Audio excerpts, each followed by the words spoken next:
I think one point which I want Brian to come in on, I think, is it a foregone conclusion that Russia will walk over Ukraine whenever it wants?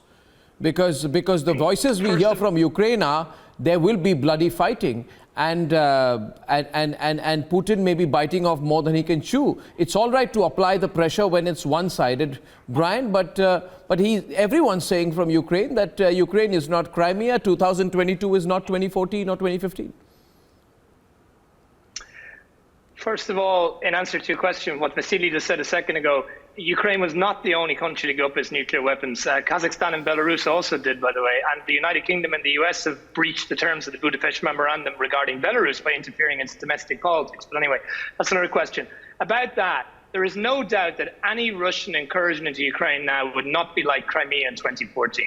In Crimea, about 90% of the population were kind of pro-Russian. Barely a shot was fired. The Ukrainian Navy, most of them defected to Russia at the time, as you will remember, including the commander. That would not happen now. There is no way the Ukrainian military in Kiev or Lviv or Dnipropetrovsk is going to defect to the Russian side. That's not going to happen.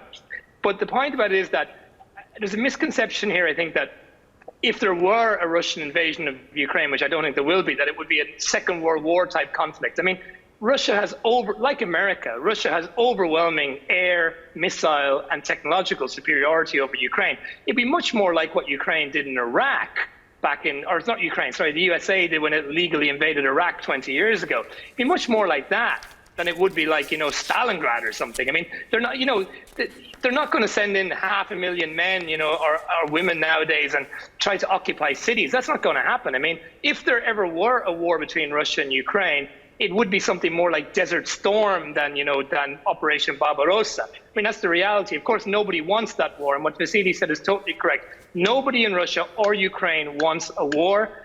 And what Russia wants is the European security architecture to be redesigned. Because one thing I'd like to say is that we're talking about that the Soviet Union broke up 30 years ago. The reality is the Soviet Union is still breaking up. The Soviet Union broke up in such a way that a lot of ethnic divisions, a lot of the territorial, stuff was left unresolved in 1991. For example, Crimea had been part of Russia before the Soviet Union was created. It ended up in Ukraine. In 91, it continued like that. There's also disputes in Georgia, Abkhazia, South Ossetia, Transnistria. There's a situation between Armenia and Azerbaijan and Nagorno-Karabakh. There are numerous issues resulting from the dissolution of the Soviet Union that had never been resolved. And what the West has been doing, let me finish, what the West has been doing is it's been using Cold War architecture to deal with a post-Cold War world. NATO is a Cold War institution. And what it's done is it's created a situation of a zero-sum game. And that's where a lot of the problems are coming from. So I'd like to hear from Dov.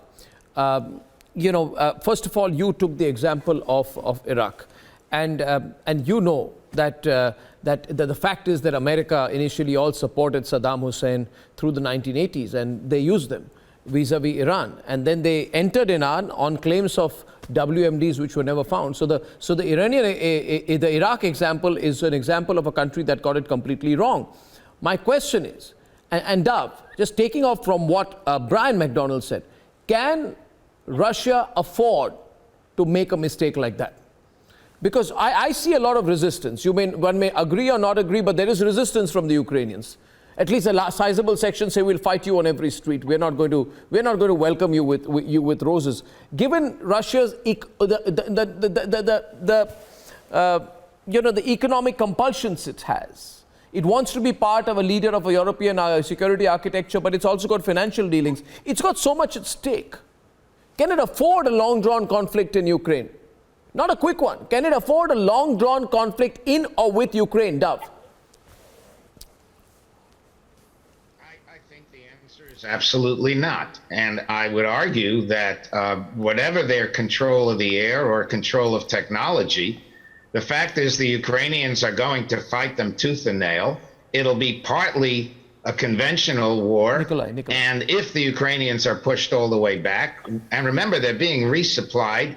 They've got trainers coming in from NATO. There will be massive sanctions imposed on them. It's going to be really costly. And of course, Putin remembers what happened to him in Afghanistan and the Soviet Union. So it seems to me that one of the reasons Putin has decided to, as it were, modulate, to use the word that I think George used, is simply he's got the West paying attention to him. He's got the West ready to talk to him. Why take the kinds of risks? Remember, when you start a war, you never know how it's going to finish. Yep. Never. Yep. And Russia clearly may be on paper stronger, but that doesn't mean it's going to win. And that would mean the end of Putin's regime as well, just like it meant the end of the Soviet regime. So I would argue that he has no real incentive to do anything more than perhaps bite off a small slice of Ukraine.